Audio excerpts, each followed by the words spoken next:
是一个很高大很壮的人，他常常会欺负我，还有我隔壁的一个同学。所以我那时候心中其实我很痛苦，我也很生气，我内心就在想，有一天我一定要报复，有一天我一定要打他。那怎么办？可是我打不过他，这个念头就一直在我心里面盘踞了好几年。直到我在看到这段话语的时候，这段记忆再一次从我内心被唤起。我跟这个同学已经离开很久了，可是我这个记忆伤害还在我内心里面。很巧的是，在上礼拜我去到台北，我在马路上看到我这个同学，我想远远的看到他。在当时，我看他是一个很像一个高大的巨人一样，可是我发觉他怎么比我矮小嘞？我内心其实就那个苦毒，那个我想要报复的念头，其实还在。你现在长得这么矮小，我比你高大壮，我可以欺负你。可是因为基督的爱已经在我心中，我又回到教会来看到这段文字的时候，我跟神认罪。我内在的那一个想要报复、苦毒的这个念头，虽然可能我在这几十年当中我已经忘记了，可这个记忆却已经深深的植入在我心中。我向神认罪，我的心其实要让神再一次的来接近我。所以，如果我们没有办法饶恕人，其实我们要反省的是，我们的内心有没有被神所洁净、改变？其实只有一个方法可以克服，就是承认我们自己无法靠自己的力量去饶恕人，我们需要靠神的帮助来改变我们内在，不是改变你外在的行为，是改变你内在的一个内心里面的世界。诚实与依靠是步向一个饶恕的一个关键。我刚刚所提到我内在的那个伤害，我诚实的面对，因为我再一次的被唤醒的时候，我知道我的错在哪里。如唯有诚实并且认罪之后，依靠神，才能得到真正饶恕的一个开始。饶恕不是一种感觉，饶恕是一种意志力的一种行为。有人说我饶恕你了，我真的饶恕你了。当我这样告诉对方的时候，对方有感觉到吗？你说有啊，我告诉你，我饶恕你就是了。饶恕是一种意志力，是一种内在的一种行为。饶恕是一连串的一个决定。第一个决定就是求神来改变我们自己的心。饶恕不是忘记，而是一种理智的选择与深思之后的一种行动。我刚刚举的我的例子里面，在过去这几十年里，我好像忘记了，可是真正的内在，我却没有做一个深思的一个反省。以赛亚书43章25节里面这样提到：唯有我为自己的缘故涂抹你的过犯，我也不纪念你的罪恶。当我承认自己在这件事上我有罪恶、我有过犯的时候，上帝的恩典才会临到我们身上。饶恕也不是一个借口，他是要去诚实去处理那个罪的问题。唯有你诚实的去面对，你才能得到真正的自由。如此看来，真正的饶恕到底是什么？当有人得罪你的时候，你可以怎么做？第一个都是我们常常会做的，讨回公道，追究到底。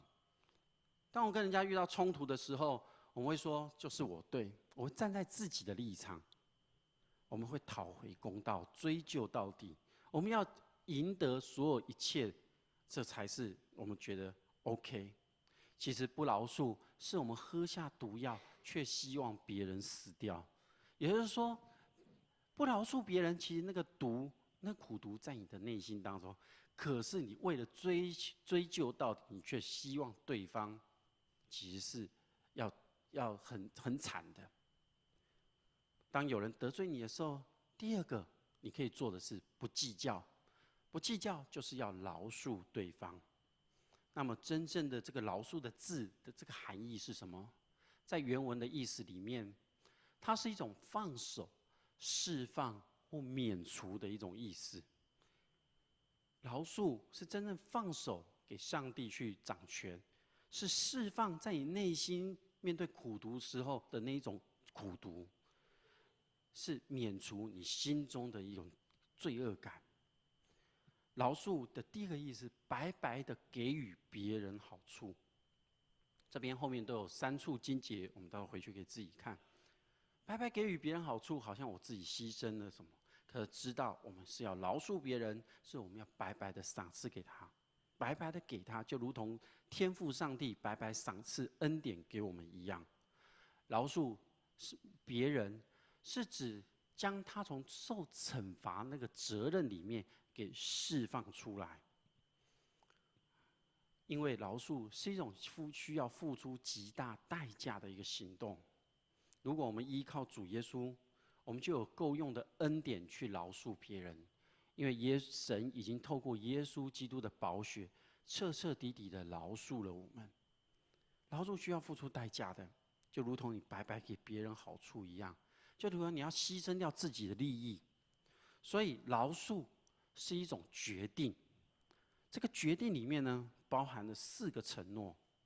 第一个是我不会老是想着这件事，这个是你自己的部分。第二个部分呢，是我不会再提起这件事，并且用它来对付对方，这个是指着对方。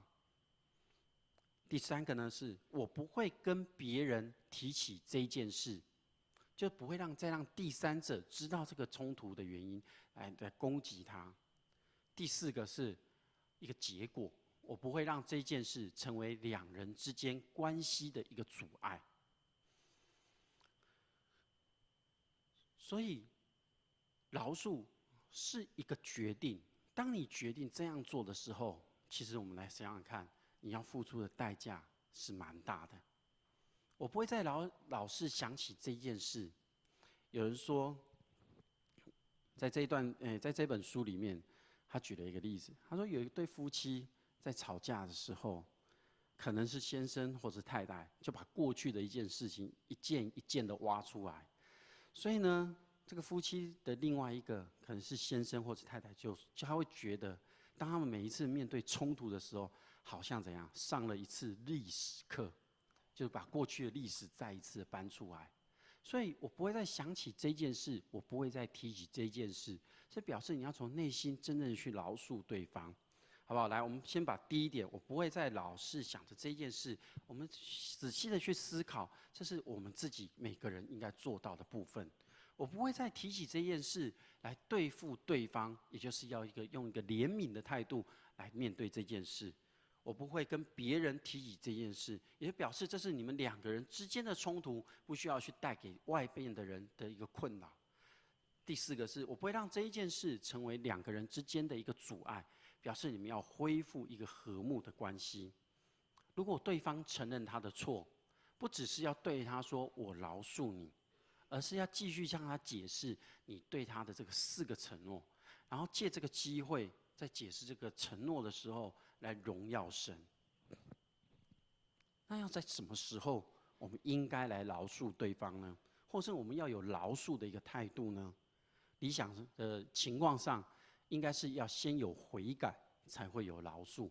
所以可能会有以下这种情形：第一个是对方有悔改，当对方悔改的时候，我们就要饶恕对方。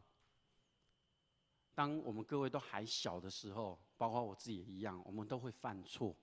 每个家庭里面都有家规，我们可能会犯了家里面的规矩，但是我们只要承认了错误，我相信我们的父母都会原谅我们的。我的小儿子，他最近常常讲一句话：我知道我错了，我下次不敢了，请你原谅我，妈咪，请你原谅我，下次不敢了。当我们听到他这一句话的时候，你讲我们还会再继续处罚他吗？不会，因为他知道他错了。当我们知道认错悔改的时候，在我们天父面前的时候，天父上帝他也不会继续的惩罚我们。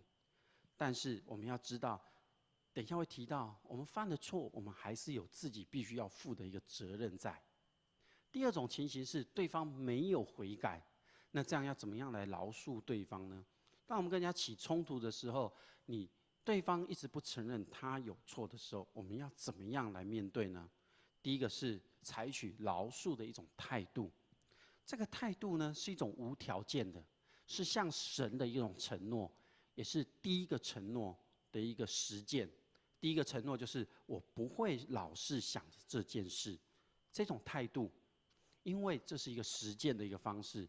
当你无条件的向神承诺说我要饶恕他的时候，这件事就不应该再造成你的一个困扰，而且是靠着神的恩典，试图让你对那个冒犯你的人保有那种爱心与怜悯的一种态度。对方如果没有悔改，其实第二个步骤呢是给予饶恕。有时候不管如何，你就是要饶恕对方。当对方愿意悔改，我们给予饶恕的时候，是遵守另外3个承诺的时候，就是我不会再提起这件事，我也不会跟别人提起这件事，我也不会让这件事成为2个人之间关系的一个阻碍。可是有的过犯是非常严重的，除非对方悔改，否则你如果遵守这样的一个承诺的时候，其实是不太恰当的。可是如果从我们是个基督徒的一个角度来看，借着耶稣基督他钉在十字架上，他为我们流宝血，我们若为了自己的罪而悔改，那个饶恕就已经完成了，我们就跟神和好了。所以在饶恕的过程里面，要先有悔改，这是很重要的。饶恕过后，我们可以再提起对方的罪吗？其实我们刚刚所讲的那4个承诺里面，那个是有限的，而且是不完全的，所以因此不应该作为一个律法的规范，不应该把它律法化。就是说我不会再想起这件事，我也不会再提起这件事来对付你，我也不会跟别人说，我也不会让这件事成为我们2个人之间的一个阻碍呢。这个不应该成为一个规定，而是它是一个原则，是一个承诺，是一个态度。所以当某人重复犯同样的罪的时候，我们必须要帮助他自己知道，并且寻求外在的一个辅导。这样做呢，并不违背第2个承诺，我不再提起这件事，并且用它来对付对方。因为呢，这个并不是与他作对，而是为了他好，为了使他从这个罪里面得到释放。所以我们要小心的是，不要将这种想法变成不遵守的一个借口。我们在处理每一种状况的时候，都要当作是一种全新而且独特的一种自我成长与经历神恩典的一个机会。所以呢，犯罪之后的后果是否因为饶恕了而就免除了呢？我刚刚前面有提过，当我们饶恕人的时候，我们好像就一切一笔勾销。不是这样的。饶恕呢，并不会使做错的人呢免于那个罪，承担那个罪的一个后果。以色列百姓在旷野中对神的一个悖逆，所以导致他们在那一代的人，他们在旷野里面40年无法进入迦南地。虽然他们悔改，虽然他们自己知道自己错了，可是他们必须承担自己当时所对于神的那种不敬的一个态度的后果，就是他们无法进入迦南地。摩西没有照着神的指示去做，他在该做的时候，他没有按着神的话语去做，所以他最后也无法进入迦南地，他只能在山上远远望着迦南美地。上帝恩待他，还让他看到迦南美地，可是他必须要承担自己悖逆上帝话语的那个后果。大卫犯了奸淫罪与谋杀罪，所以上帝在那个时候惩罚他，使他知道明白，他必须承担他自己所犯的那个罪行。所以我们人如果悔改，其实上帝会很快免除我们跟神隔绝的那个处罚。可是呢，我们跟神的关系建立恢复，但是我们所犯的过错，我们所要承担的那个后果呢，其实仍然我们必须要记得。唯有我们要去承担，我们才能记得，我们免除以后不要再去犯这个罪恶。所以呢，在这里面我们可以看到约瑟与他的兄弟里面的一个过程，约瑟的兄弟害怕